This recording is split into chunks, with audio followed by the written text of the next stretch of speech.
First ever video! Hi everyone of all parts of Earth to a Dandy's World video. If you've read the title, the video is about making stickers of the seasonal toons. Cole hasn't made stickers for them yet, so I thought I'd throw my non-existent hat into the ring and make some drawings of what I think those stickers might look like. Once the stickers do come out officially though, and Cole's stickers happen to look similar to mine, I swear, it is a coincidence. Anyway, first off is Rudy, the bean-headed reindeer. He's a toon that's made his whole identity and purpose all around a single day of the year, cause that's what he's intended to be. And ever since the ICO operation, he's been essentially thrown away to rot. I first started off my drawing by failing to draw a circle, and then giving Rudy a beard. And then, I purposely chose an angle in which I wouldn't have to draw the bean part of Rudy's head. I also gave some fluff to his arms, even though that reindeer in real life don't have that. But actually, reindeer don't have small horns either. What a shocker. But then again, cartoons by nature defy nature.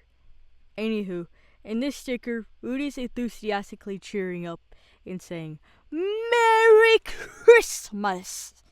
Because that's his thing.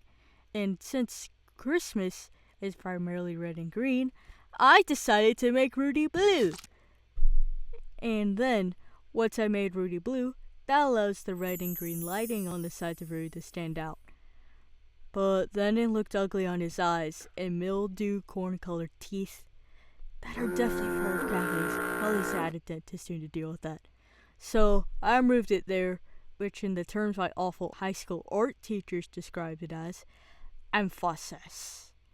Oh, and I also shaded because Mike Ehrmantraut once told me in a Breaking Bad episode not to half measure. When I was about done with this piece, as I always do, I double check it because I like to flip the canvas around 20 billion times. And then I realized that Rudy's left arm looked like it was lacking meat compared to his right arm. It's like when bodybuilders accidentally jack up one of their arms and then leave the other one looking like Henry Stickmin. So I fixed that. Unpredictably so, next is Flight. Flight is the one toon I think has PTSD because of his whole cautious persona, and also lack of flight. Oh, brother, this guy stinks! So in this sticker, I wanted to be warning fellow toons, players, whatever, of something. So say that you're a sprout, you're being chased by a monstrous killing dog that's drilling the deceased core of half the lobby, and you pass by a box still working on the last machine.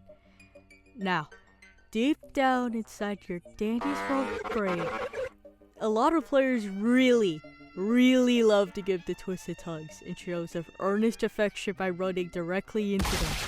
So, you flash out your amazingly drawn flight sticker that shouts, "Run!" Now, the boxer knows to click shift and move the opposite direction with the big rabid organism. Hooray! Compared to Rudy, I made Flood sticker a lot lighter so it's easier to notice in blackouts. Rendering, shading, or whatever it's called these days. For that, all I did was spam a bunch of saturated colors because the brush I used for it, limb soil, is not invisible. Yet another thing my art teachers would yell at me for, but if I really want to appease them that badly, then this art would be mine. It would be a caricature of expectations. Anyway, I added some final touch-ups like the texture and stuff, and then I added the illusion of movement with a few random lines to trick you into thinking Flight is moving. Actually, this whole drawing is a trick. It's just an apparition of a toon on a flat screen, fooling your eyes to believe that a tangible thing is present.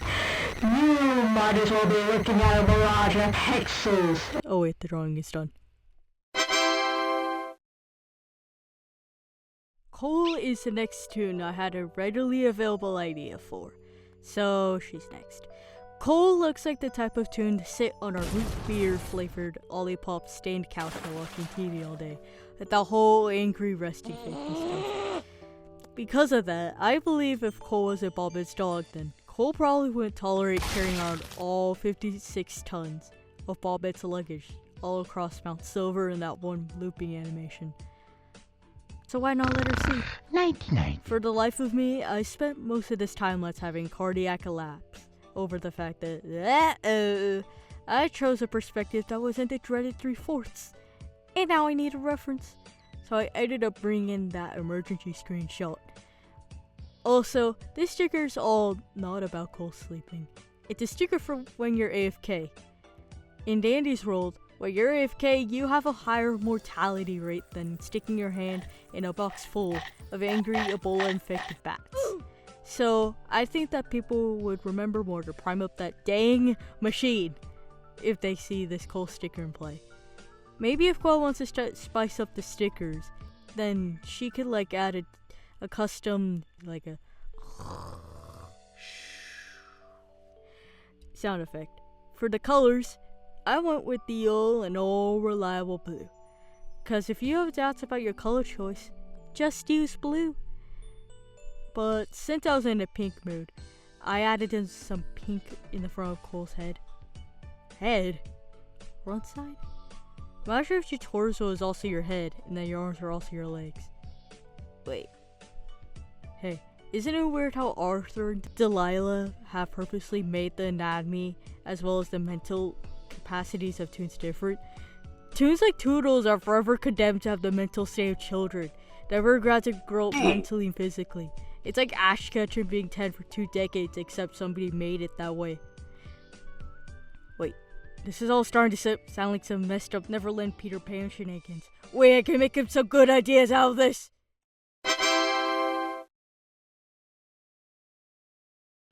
Next one up is Ginger the Bread. Initially, I was gonna make her sticker say something like, "You're sweet," and then hand you a decorated cookie, but then no. I was playing Dandy's World like any other relapsing addict as Glisten, and I thought of all the times I was alone and afraid on horrific floors like V, plus Trouble in a Blackout, Pebble, Sprout Jelly, Astro and Goob in a Blackout, Glisten in a Blackout, etc. It's like Dandy's World becomes a hard game the moment there are blackouts. So anyway, it was like the war flashbacks. And then I cleared them, and it wasn't even close. So anyway, if I were miraculously in a lobby with those kind of floors, it'd be hilarious to see the entire lobby use a ginger sticker, and all you see is especially if you look around and see half the lobby is at 1 heart, while the Sprout is Squid Games level broke. But then again, they just might get muted for spamming. Oh well, funny! On this sticker, I probably should have used some harsh shadows and contrast and stuff, but that meant I couldn't use green.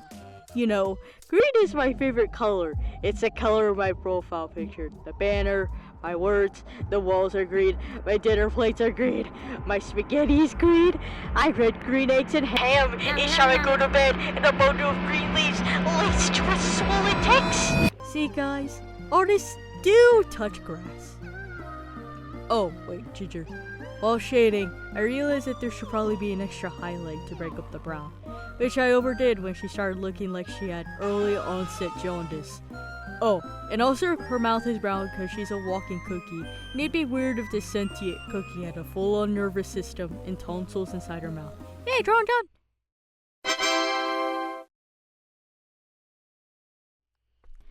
So, while writing the scripts, I realized I talked for so long about jargon and randomness that their recordings for tripled the length for what I was expecting. I swear, I was fully conscious while talking about these stickers. So, I'm gonna come out with a part 2 sometime quick. Hooray! Content! So subscribe if you want to see a part 2, or the fractured becomes whole.